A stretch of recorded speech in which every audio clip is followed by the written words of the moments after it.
Hello everybody and welcome back to my channel. If you're new here, hi, my name is Jacob. Today I am doing something so incredibly exciting. Okay, if you didn't know, I'm going through the Beatles' entire discography from the beginning to the end. I've already listened to Please Please Me and With the Beatles, so that's two of their albums. But we're actually going to pause the albums for just a second. You guys told me that there is an anthology series on Disney Plus with eight episodes, and it sort of goes through their entire career, and each episode is essentially about each album, or at least the time frame in which that album was released. So I feel like these will be super helpful to watch in order to give context of how popular the Beatles were at the time, because I know the term Beatlemania. I know they're the best-selling musicians of all time. I know that it was crazy at the time, but I wasn't here for it. So I feel like reliving it through the documentary will be very helpful in understanding how important the Beatles are. You guys, I listened to your requests of getting better headphones. I've already listened to some music, Bee Gees, and I randomly listened to Ray of Light by Madonna with these headphones on, and it seriously changed everything. I can hear every little strum of the guitar, every single pluck of the guitar. I could hear literally everything. So I got these. I don't really know that they're necessary to listen or watch this video with, but why not? Audio Technica, you guys recommended these in the comments. Shout out to you. Shout out to these headphones. Sponsor me if you want. Okay, let's jump into this. It's an hour and 18 minutes, so we need to get started on this episode series. And I'll try to watch the first two, because I believe those are the first two albums. And then I'll listen to the next album and then watch the next episode. And that'll sort of be how we do this journey. My hair's looking a little crazy. I still have to figure out the best way to do these headphones. All right, here we go. There's a what in that pool? I'm just kidding. I feel like it's okay. Sorry to pause. I feel like it's okay if there are spoilers for songs I haven't heard yet, because I won't really be taking in the music as much as, following along the story. Places I remember have changed, some forever, not for better, and some remain. Wow. All these places Whatever this is, it's beautiful. can recall, some are dead and some are living. I don't know this song, but I love it, and I need to know what album it's on. We are going back in time. Baby Beatles. I spent some time with mother up till about 4. Then my father split. He was a merchant seaman, you can imagine, and it was 1940s in the war and all that. Always do far away. My mum was a Catholic, Dad was a Protestant. They got married quite late. I think they had me when they were like 40 or something. It was quite sort of late. At the time I was born, my father's job was driving a bus, and I lived in a 2 up and 2 down 12 Arnold Grove.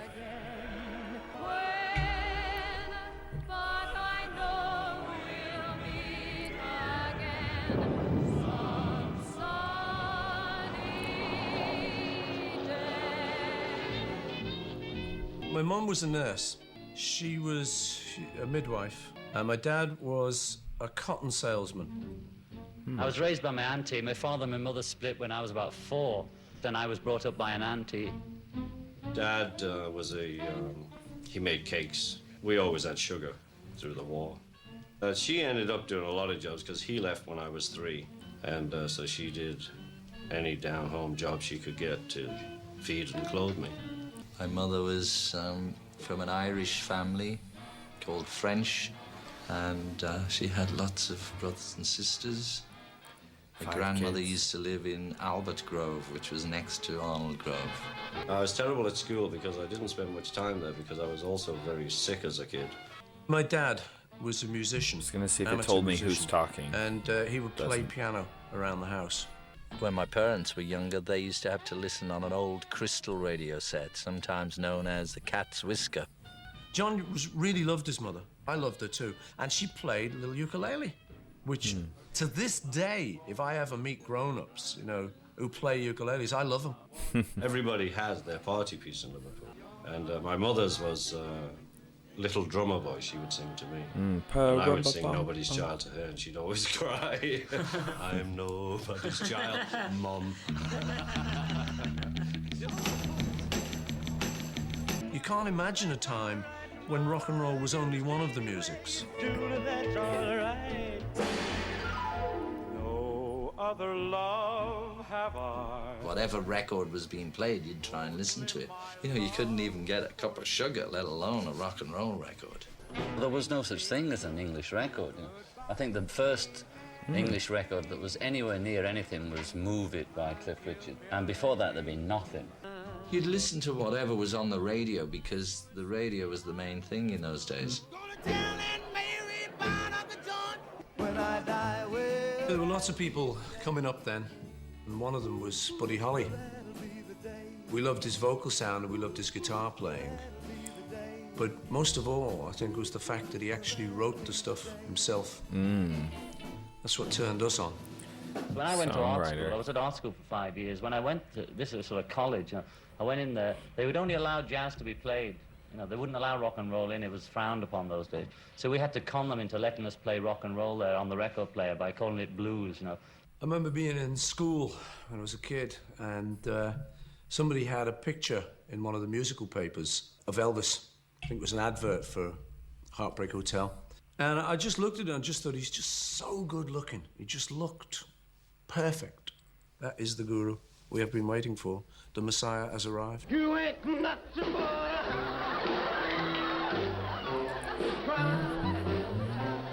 One of our favourite records around that time was one called Searching by the Coasters.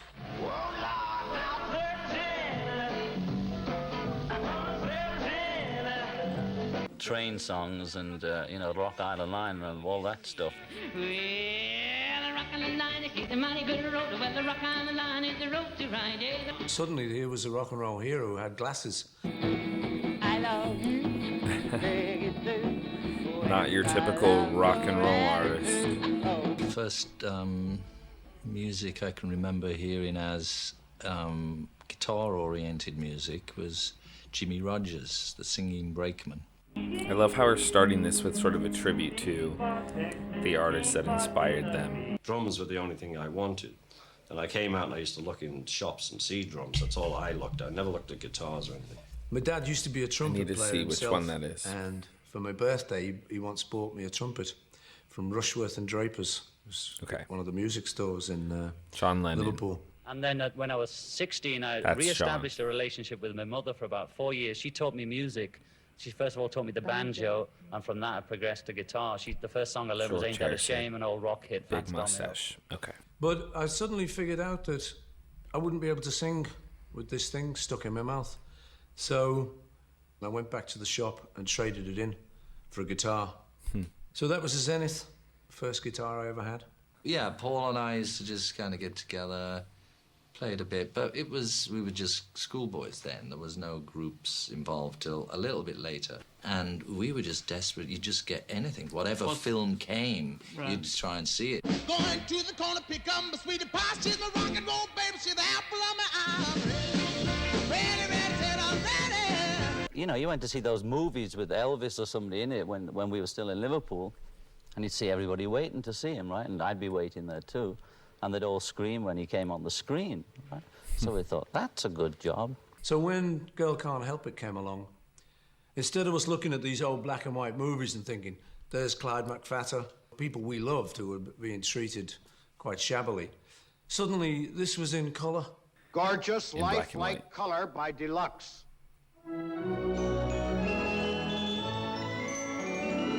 And you cut to Jane Mansfield, and that's it, the game's over. She walks by, the men folks getting gross. Can't help it, the girl can't help it. If she winks an eye, the grass lights turn to toes. Can't help it. Rock Around the Clock in the Isle of Man. My grandparents took me there after I came out of hospital. And it was just sensational because they ripped up the cinema. I went to school with Paul, you know, to grammar school.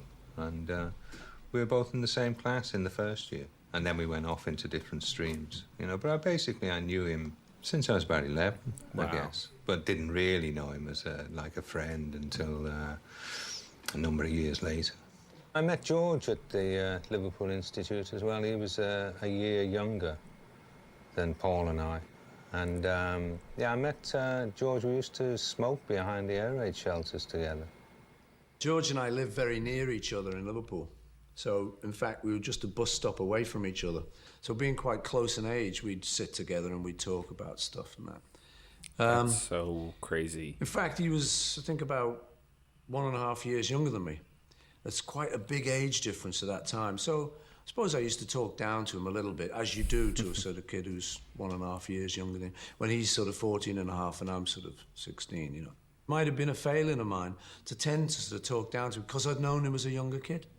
Paul that's funny. met me the first day I did Bebopaloola live on stage, and a mutual friend brought him to see my group called the Quarrymen. There was a few lads around, and there was one particular guy I noticed at the front, had a sort of checked shirt, and he was playing sort of one of these guitars guaranteed not to crack, you know, not a very good one.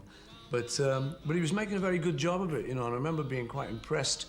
And he was doing a song by the Del Vikings called Come Go With Me.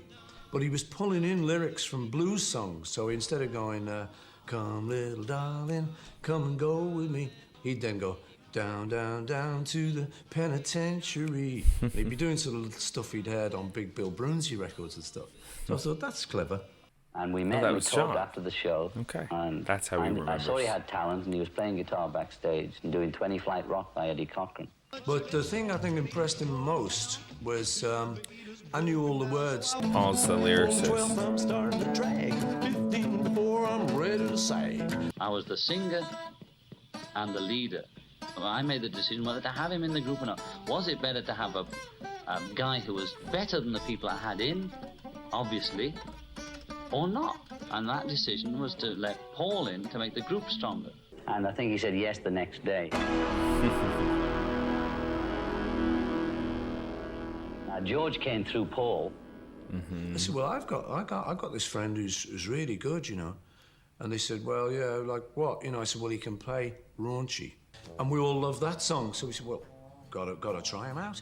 Remember, we ended up on the top deck of a bus. And he said, go on, George, get your guitar out. Go on, you show him, man. I thought, yeah. And he got it out. Down, down, down. Sure enough. Note perfect. Raunchy. You're in. You're in. We just need a Ringo. First thing we ever recorded was That'll Be the Day, Buddy Holly song, and one of Paul's called In Spite of All the Danger. And somewhere, it might be around, it's in Liverpool, some of that record. That's the actual first recording we ever made. Where the hell are we? Why are we in some underground Everybody dungeon? hung around in this club in Liverpool called the Jacaranda, which is near club. the art school, near Paul and George's school, in the centre of Liverpool. And so we started hanging around there before we were really formed a band, you know, when there was just me, Paul and George. We used to show up for gigs with just 3 guitars. The person booking us would say, where's the drums then? And to cover this eventuality, we say, the rhythm's in the guitars. So we were going up on the train from Liverpool to Manchester, rehearsing what we were going to do. Okay, there's just the two of us with the guitars, and as it happened, it looked good because Paul was like left-handed and I was right-handed and still am. And John was in the middle, and like John stood there with a hand on each shoulder, you know. Think it over what you just said. Ba, ba, ba. Me and George. John would do the lead, and we were also going to do Rave On. So we went, we did it. He put his arms around us and stuff, and it was okay. We didn't win, as usual. But I believe that day, some unfortunate person in that theatre was relieved of his guitar. Stuart was John's friend, mainly, from art college. Stuart was a very good painter. He was a little bit, you know... Is this Stuart Price? He wanted to sit next to him on a bus and stuff like this. I recognise fella, that you know, name. it's just the way it was. Now, so when Stuart came in, it was From a little comments. bit. It was sort of he was sort of taking a little bit of that position away from us. We sort of had to take a little bit of a back seat. So the question was, what do you do with 75 quid?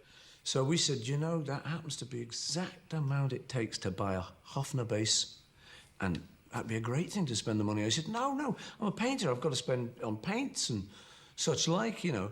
We said, no, Stuart, really? And John and I kind of gave him quite a sort of persuasive argument that the best thing to do, obviously. Only trouble was he couldn't play it. It was better to have a bass player who couldn't play than to not have a bass player at all.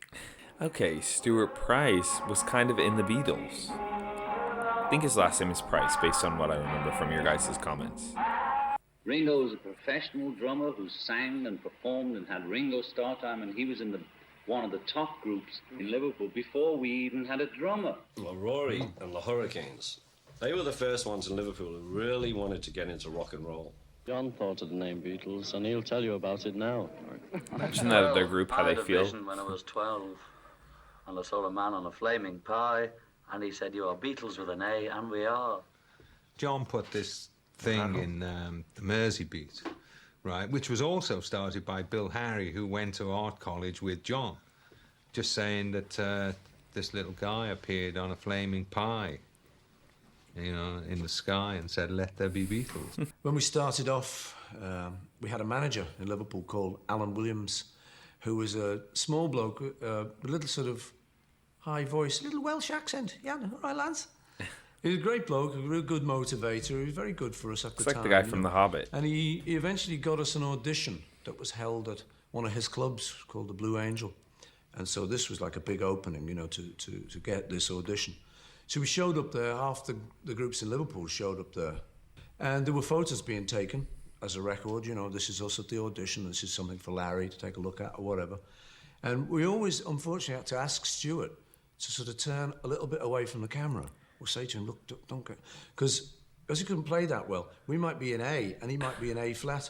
And we thought someone would spot this, because we always looked, see where people were on the guitars, see where they... So we'd ask him to sort of turn away a bit. So there are a few photos with Stuart. He would turn his back. With his back to the camera, you know. That was the reason there. We eventually got the audition. I think Larry picked up quite a few Liverpool too groups good. That audition. Take it till you make it. And our only disappointment was, though, all the people in his stable were like Marty Wilde. They all had kind of very furious names. All eager, power, gentle fury in the lucrative business, as someone said, of putting teenage growing pains to music. Do you rechristen all your boys? Oh, yes, I think this is terribly important. Otherwise, they would go on the stage with peculiar names that wouldn't be part of their makeup. They didn't really like the name, the Beatles, so they wanted to come up with something more imaginative. So they came up with Long John Silver and the Beatles, and we thought, nah. So it ended up Long John and the Silver Beatles. We became the Silver Beatles for a while, for this tour of Scotland. So we thought, well, you know, if the name is, the group's being changed, and he's Long John, I mean, people, we all decided to change our names anyway, and people thought, well, they did, but John didn't. John was cool, he didn't. Well, let me tell you, he was Long John for the period of that tour. That's what you do, isn't it? You change your name. So I became Paul Ramon for some reason. I thought it was a very exotic French-sounding name. And I was Carl Harrison. And... Carl Harrison. It's funny, really. It doesn't sound like a stage name now. It's just that I loved Carl Perkins. Stuart became Stuart de Stael, because he liked Nicholas de Stael, who's an abstract expressionist painter. But anyway, it was a pretty pathetic tour. By the end of it, we were broke, and that was it. You know, we all came back to Liverpool, and nothing happened, really. And this guy, Larry Pond's fella, Johnny Gentle, you know, he did have this posh suit and stuff. And I remember trying to play Won't You Wear My Ring or something around your neck. That's what he was doing. And we were crummy. The band was horrible, you know. We were really an embarrassment. We didn't have amplifiers or anything. So I would say to the others, when they were depressed, or we were all depressed, you know, thinking the group was going nowhere and this is a shitty deal and we're in a shitty dressing room, I'd say, where are we going, fellas? This band called Derry and the Seniors, they got offered this job to go to London, give up your jobs and come to London, and you go in with Larry, right? And so they all gave up their jobs, and then they didn't get a gig. So they were like a bit pissed off at that. So I remember them saying, we're going to London, we'll get that Ponzi and beat him up. So Alan Williams, who was the club owner who did the audition, and And, you know, you never know, he could get a gig. So he got him a gig in the Two Eyes in London. They were playing there, and this fellow, Bruno Koschmieder, from this club in Hamburg, right? I think it was him, and he saw them and booked them to go to Germany. And then later he sent a message saying, I want another band. I don't know why I keep yawning. So cheap. Send us another It's band. only 9 p.m. So this Alan Williams came to us and said, okay, lads, you can have this job in Germany. The only problem is you've got to be 5 people. He's asked for a 5-piece band. At that point, Paul was the drummer because all the drummers didn't show up. And so that's when I said, okay, I remember this guy who went up to this club and they were going to, you know, Pete Best, and he had this drum kit for Christmas. He was known on Merseyside as mean, moody, and magnificent. And then we had all sorts of different drummers all the time, because people who owned drum kits were far and few between. It was an expensive item. He came down to the Jacaranda Club. We did a quick audition with him and jumped in the van and went to Hamburg. So this is Pete somebody. It's so funny how it's being thrown together.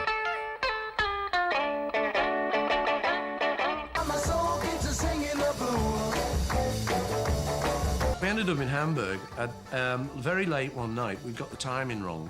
There was no one there to meet us. So we went down. We found the street and the club, but it was all closed.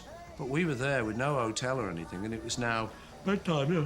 So we managed to shake up someone from a neighbouring club or something. They found the guy, and he opened the club, and we slept the first night in the alcoves on the little red leather seats.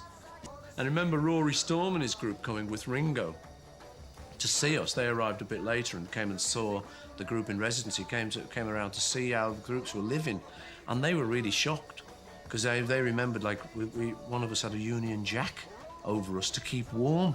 Rory and I, or the band, we were staying in one room in the German Siemens mission, and that was luxury.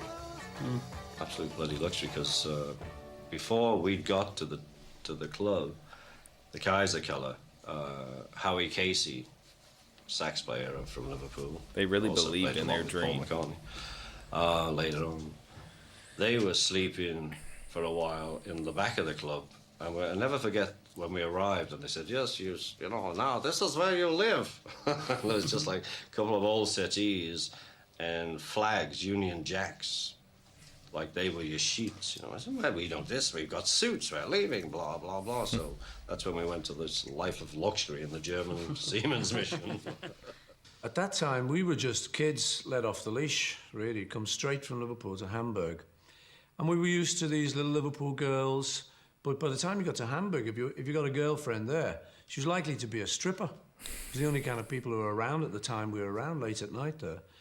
For someone who'd not really had much sex in their lives before, which none of us really had, to be suddenly involved with a sort of hardcore striptease artist who obviously knew a thing or two about sex was quite an eye-opener.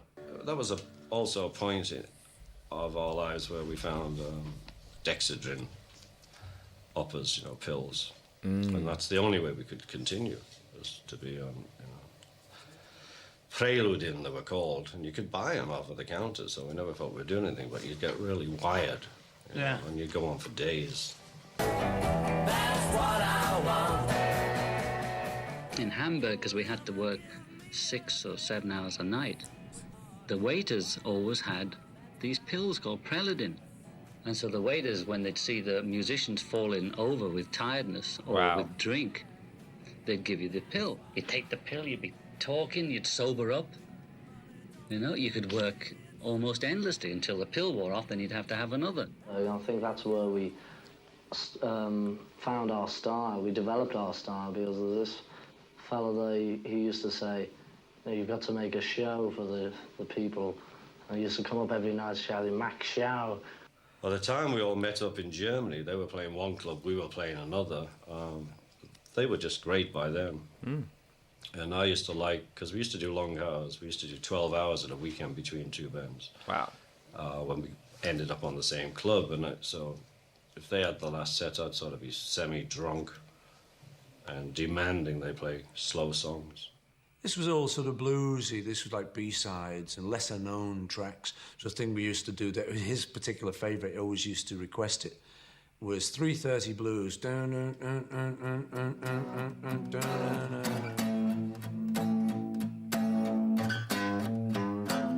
We made friends with a lot of people. There was the ones who became our real friends were the ones who are known now as Klaus Bormann, Jürgen Vollmann, and Astrid, and we took all the famous photographs of us at that period.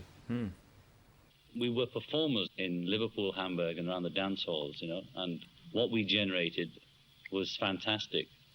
I was 17, and when we first went out there, we went to the Indra Club and then got moved to the Kaiser Keller, and then that ended up with us getting the gig to go to the Top 10 Club. And right before that happened, I got busted for being underage. 10 o'clock at night, anybody who was under 18 had to get out. And I was only 17. I was sitting in the band, and I started getting worried. And eventually, somebody found out we didn't have any work permits or visas. So they started closing in on us, and the police came one day, and then they just booted me out. Wow. And that was right at a critical time, because we had decided we'd been offered a job to go to this other club, which is called the Top 10. That was the club we were ambitious to play at, because it was a slightly better club. It was on the main Reeperbahn, the other's a Freiheit, which is off the main drag. Me and Pete Best were packing up, and we were the last to leave. And he found a condom in his luggage. And what we did, just for a laugh, was outside in the corridor, concrete. There was nothing could have caught fire at all. We pinned it up on the wall, and for a boyish prank, we set fire to it. So it left a little sort of little black sort of rubber stain on the wall, and that was like, you know, right, we're going, hey, on to better things. We're taking all our business, all his business, to this new club. So he immediately rang up the police, and we were just sort of walking down the Reeperbahn, sort of, come with me. And we were put in jail for about 3 hours, first time in our lives. You know, bloody hell, German jail. Oh my God, this is crazy. The new club owners, where we were going to, came, I think, and gave them a bottle of scotch or something and got us out. And Stuart just stayed there because he decided to get verheiratet with Astrid, the photographer. So the second time we went back, when I was 18, that's when we were backing up Tony Sheridan. And at that point, this fella came into the club who was, they said, oh, he's this famous record producer and musician. He was called Bert Kempfert. And his claim to fame was he had a #1 hit in America. Not only was he a record producer, but he had a hit in America called Wonderland by Night. And remember, this buzz went around, we've got to be good, play really good, we may get a chance to record, which we did. I think he came back 2 times, and then he said, oh, I want you to come in the studio with Sheridan and record, and we got all pleased with ourselves. And then we got to the studio, and he just wanted us to, like, back up Sheridan. I remember feeling a little depressed, but we did, nevertheless, get to do that, My Bonnie.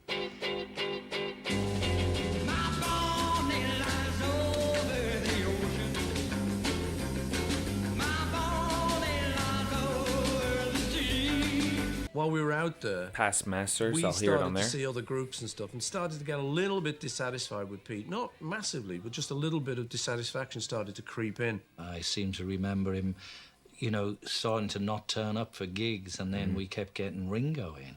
Ringo Starr, who had changed his name before all of us, and who had a beard and was grown up, and was known to have a Zephyr Zodiac, which was a very big car in those days, you know. I mean, Ringo kept sitting in with the band, and every time Ringo sat in with the band, it just seemed like this was it. And this happened 3 or 4 times, and then that was the end, you know. We were just pals, and we'd have a drink after it, and then be the finish. I'd be back with Rory. Well, when we first met him, he couldn't play at all. When he first got a bass. And he learned a few tunes. Occasionally, it was a bit embarrassing. He didn't, you know, if he had a lot of changes. They're being kind, I think. But he knew that too. That's why, you know, he was never really that at ease being in the band, and that's why he left when we finished the gig in Hamburg. He decided to go back to art college. And I remember saying, well, one of us is going to be the bass player. And I remember saying, and it's not me, I'm not doing it. And John said, I'm not doing it either. He went for it. You tell lies thinking I can't see. You can't cry because you're laughing at me. I'm down. And he became the bass player from that point on. So then we were a four-piece band. How can you laugh when you know I'm down? How can you laugh when you know I'm down? And then we went back to Liverpool and got quite a few bookings. You know, they all thought we were German. You know, we had builders from Hamburg, and they all said, you speak good English, you know, things like that. So we went back to Germany, and we had a bit more money the second time. So we bought leather pants, and we looked like 4 Gene Vincents, only a bit younger, I think. You know, we became popular because they couldn't believe it. There was all these dum-de-dum-de-dum-de-dum-de-dum-de-dum-de-dum, and then suddenly we come on, wild men in leather suits. I think it was Pete Best said to them that, you know, I would drive them Is Pete Best still alive? to the gigs I mean, and look stuff. And I think I got £1 a night, or £1 a gig, you know, 5 bob off each of them. So anyway, we did well at the Cavern and attracted some big audiences. And the word got around. What had happened was a kid had gone into Brian's record store and had asked for My Bonnie. And then he found out that the Beatles was supposed to be a Liverpool band and they were playing the Cavern, so he went down the street and checked us out. Because I remember Bob Wooler, the disc jockey, saying, and we have a Mr. Epstein who owns Nem's Enterprises in here, and everybody's going, ooh, wow, you know, big deal. I was amazed by this sort of dark, smoky, dank atmosphere, this beat music. The Beatles were then just 4 lads on that rather dimly lit stage, somewhat ill-clad, and the presentation was, well, left a little to be desired as far as I was concerned, because I've been interested in the theatre and acting for a long time. Amongst all that, something tremendous came over, and I was immediately struck by their music, their beat, and their sense of humour, actually, on stage. It was there that really it all started. But anyway, Brian had this shop, and, you know, it was good. We used to pick up the records, and he had this big Zephyr Zodiac, and he wanted to manage us, and we weren't going anywhere anyway, so, you know, he said, yes, you might as well. Straight away, he got us some jobs, got us a bit more money, then started getting us radio shows and things like that, and then, you know, as we go ahead, we got into our suits. You know, he talked us out of the leather suits. It was a bit sort of old hat anyway, all wearing leather gear. And we decided we didn't want to look sort of ridiculous just going on, because more often than not, sort of too many people would laugh. And Brian suggested that we just sort of wore ordinary suits.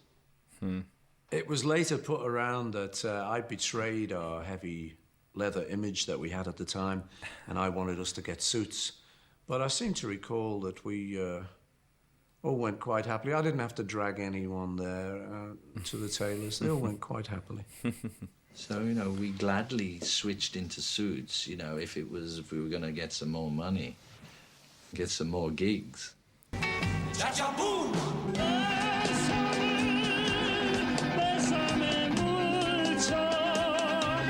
Kermit the Frog.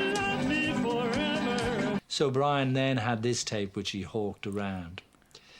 And I think it was somebody in the HMV shop on Oxford Street knew George Martin and told Brian to go and play the tape to George Martin, and then he gave us the audition at Abbey Road. George had done little of no rock and roll when we met him, and we'd never been in a studio, so we did a lot of learning together. He had a very great musical knowledge and background. Even though they had nothing really behind them, they were still fairly irreverent even in those days, which I loved. You know, I like a little bit of rebel in people. They had tremendous charisma. I knew that alone would sell them. And we did a reasonable audition, not very good, but the thing he didn't like was our drummer. And I said to Brian Epstein, when we do the next session, I mean, I don't want to interfere with the Beatles and what you're doing with them, that's fine, but I'm going to provide the drummer. We really started to think we needed the great drummer in Liverpool. Historically, Wow. it may look like we did something nasty to Pete, and it may have been that we could have done it better. But the thing was, as history also shows, Ringo was the member of the band. wasn't gonna work. He didn't enter the Ringo film wasn't there. until that particular scene, you know? It was a Wednesday, and Brian called. I don't remember John calling, though. It's in somebody's book. Would Wait, do they you have join beef at the band? time? Wait, And I that said, seems "What so do you shady. mean? No, Did they have beef with each other? Really join the band?" And I said, "Sure, yeah, when?" And he said, "Now." And I said, "No, I can't do that. Because we've got these other 4 guys here. We've got a gig for months, and, I can't just pull out now and it'd all end." So I said, "I'll join you Saturday." So I gave Rory Thursday, Friday, Saturday to bring someone in, because to open again on Sunday, which I thought was giving them a hell of a lot of time. And that was it. Wow. That is crazy. So is there beef? Does that other guy hate them? We played the Cavern. There was a lot of fighting and shouting. Half of them hated me, half of them loved me. There was a few people there who were shouting, "Ringo never, Pete best forever." And after about half an hour, I said, "Oh, bugger off," or something. And we stepped out of what was the dressing room into this dark tunnel, and some guy just butted me right in the eye. That was a bad day. And then I walked under a bus, got hit by a double-deck bus. What? George fought for me. At this midday session at the Cavern, we proudly present the Beatles. Wow.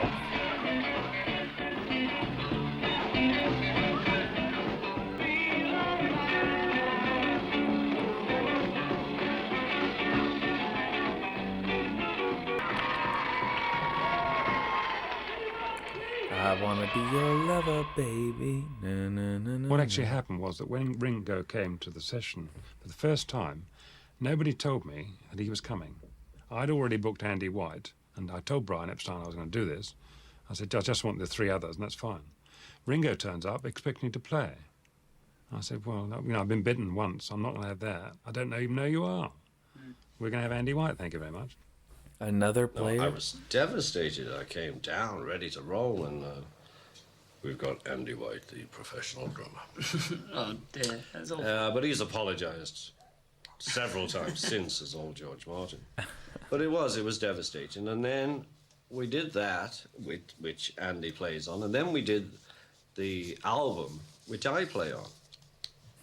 So Andy wasn't doing anything so great. Oh, Ringo to this day bears those scars. He says, "You didn't let me play, did you?" Love me do. Whoa, love me do. Love me do. You know I love you. Their first record did very well. It sold 100,000 copies. That was Love Me Do. The best thing was it came to the charts in 2 days. And everybody thought it was a fiddle because our manager's stores send him these, record things? Returns. And everybody down south thought, he's buying them himself or he's just fiddling the charts, But he wasn't. It was bought by the kids. I mean, we had a big following. Yeah. And who'd had a record? Arthur Askey was the last one, I think, out of Liverpool. It got to 17 within the following weeks after it came out, and I don't recall what happened to then. It probably just died off and went, but it meant that next time we went back to EMI, they were really more friendly. "Oh, hello, lads, come in." Yes, okay. And the songs I was looking for the Beatles was really a hit song. Didn't matter, so long as it suited the group. And Love Me Do, as I say, was the best one they were able to offer. The kind of song I was looking for, I did actually find. And that was a song by Mitch Murray called How Do You Do It? And I was convinced this was a hit song. And we did record it. John took the lead. How do you do what you do to me? I wish I knew. George said, "Well, it's a #1 song. You want a #1? This is it." We said, "Yeah, but we cannot go back up to Liverpool singing that. We cannot be seen with that song." So we never issued How Do You Do It? But I did later give it to Jerry and the Pacemakers. And it did become #1. How do you do what you No do way. to me? I wish I knew. So George Martin says, well, have you got anything you'd like to do? We said, we've got a song called Please Please Me.